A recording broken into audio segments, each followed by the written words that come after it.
Halo sahabat Indo Mantul News. Oke, dua kabar yang lagi-lagi cukup greget nih guys. Jadi datang dari dunia Dirgantara Militer Indonesia. Nah, yang pertama, jadi negara kita dikabarkan lagi-lagi membeli beberapa unit heli serbu serbaguna yang dulu dijuluki sebagai tank terbangnya Rusia guys. The Flying Tank atau The Flying IFV, yaitu Mi-35, yang katanya diselipkan dalam kontrak pengadaan 12 unit Mi-8 atau Mi-17 kemarin. Nah lo, lantas bagaimanakah itu beritanya? Bagaimanakah ketangguhannya? Untuk apa lagi kita ambil heli serbu ini? Setelah ini kita bahas guys. Kemudian kabar kedua nanti terkait rumor panas yang menyebut Indonesia kini sedang melakukan negosiasi lagi untuk akuisisi 18 unit jet tempur asal Italia, yaitu Air Macchi M346FA. Di mana ini jet bukan jet latih biasa guys, melainkan lebih canggih daripada M346 Master. Nah lo, lantas seperti apakah itu? Penasaran beritanya? Mari kita bahas berita lengkapnya satu persatu guys. Oke, kita masuk ke kabar pertama terkait pembelian heli serang serbaguna Mi-35. Nah lo, jadi masih dari sumber yang sama kemarin guys, lembaga KRIS. Katanya dalam kontrak pengadaan 12 unit helikopter Rusia yang sudah diteken, bahkan beberapanya sudah terbang ke Aceh. Ternyata disebutkan di dalamnya terselip pula beberapa unit pengadaan heli Mi-35. Namun mayoritasnya katanya dari 12 unit itu memang diisi oleh Mi-8 atau Mi-17 guys. Nah, jadi seperti yang kalian tahu, Mi-35 ini dulu sering dijuluki sebagai The Flying IFV atau The Flying Tank alias tank terbang guys. Heli serbu Rusia Mi-35P ini sendiri bukan pemain baru di Indonesia. Beberapa helikopter ini pun sudah dioperasikan oleh TNI Angkatan Darat guys. Tepatnya di bawah komando Pusat Penerbangan TNI Angkatan Darat atau Puspenerbat. Mungkin sekitar 5-7 unit lah. Secara operasional, Mi-35 ini tergabung dalam Skuadron 31 Serbu dengan home base di Lanomat Ahmad Yani Semarang. Base yang sama dengan sebagian armada Mi-17 TNI Angkatan Darat guys. Artinya secara organisasi dan infrastruktur, maka heli Mi-35 dan Mi-17 ini ya satu ekosistem guys. Mulai dari awak, teknisi hingga rantai logistiknya mungkin relatif saling terkait. Bahwa helikopter Mi-35 yang sudah dimiliki Indonesia sendiri saat ini tidak semuanya dalam kondisi layak terbang guys. Mungkin terkendala suku cadang, overhaul, atau dukungan teknis. Kalau barang Rusia sejak perangnya dengan Ukraina, dulu ya jelas suku cadang dan masalah teknis kayaknya banyak hambatan guys. Lantas pertanyaannya, kenapa Mi-35 ikut muncul lagi dalam kontrak baru ini? Nah, kalau menurut Mimin jawabannya ada di karakter unik Mi-35 itu sendiri guys.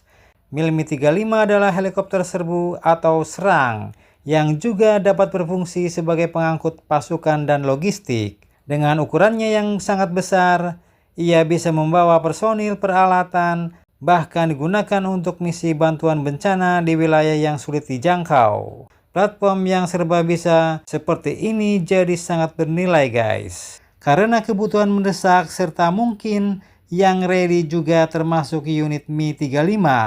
Maka heli ini pun jadi ikut diboyong dalam paket pengadaan Mi-8 atau Mi-17. Seberapa tangguh atau seberapa sangarkah sebenarnya Mi-35 ini alias tank terbang ini?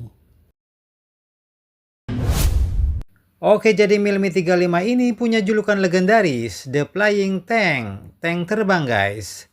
Bukan tanpa alasan, heli ini adalah pengembangan dari Mi-24 yang dirancang untuk masuk ke zona tempur panas, tahan kalau dihajar peluru dan tetap bisa pulang dengan selamat.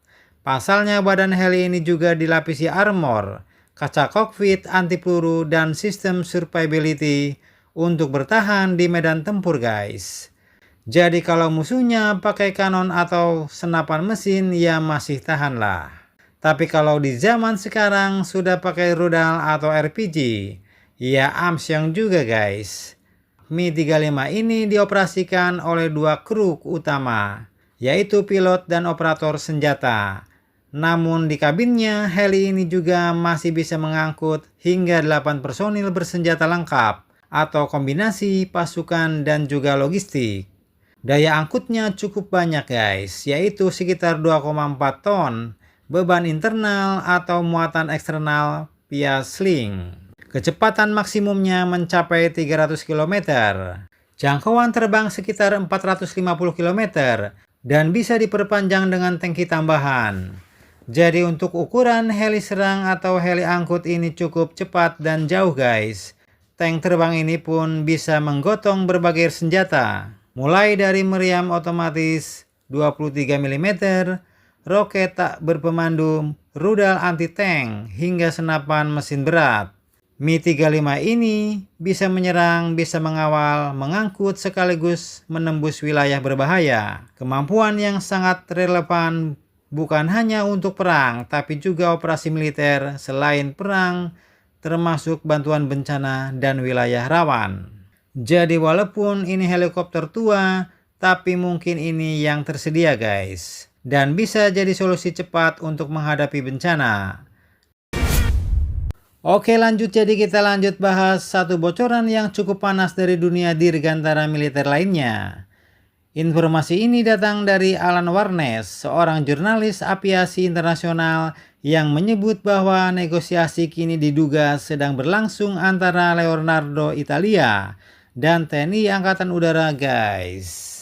Yang dibicarakan pun bukan kaleng-kaleng, yaitu terkait pengadaan 18 unit jet tempur M346FA. Ini merupakan varian fighter attack dari keluarga M346 Master. Jadi perlu dicatat setelah admin ceki-ceki, ini bukan sekedar pesawat latih. Karena versi FA ini adalah naik kelas, jadi jet tempur ringan multi-role guys. Dengan kemampuan serang darat hingga patroli udara. Yang bikin menarik, M346FA ini disebut akan dibekali radar AESA Grifo EK. Nah, ini hasil pengembangan Leonardo bersama Hanwha dari Korea Selatan. Jadi M346FA ini akan dibekali radar AESA Grifo EK. Radar AESA artinya apa ya?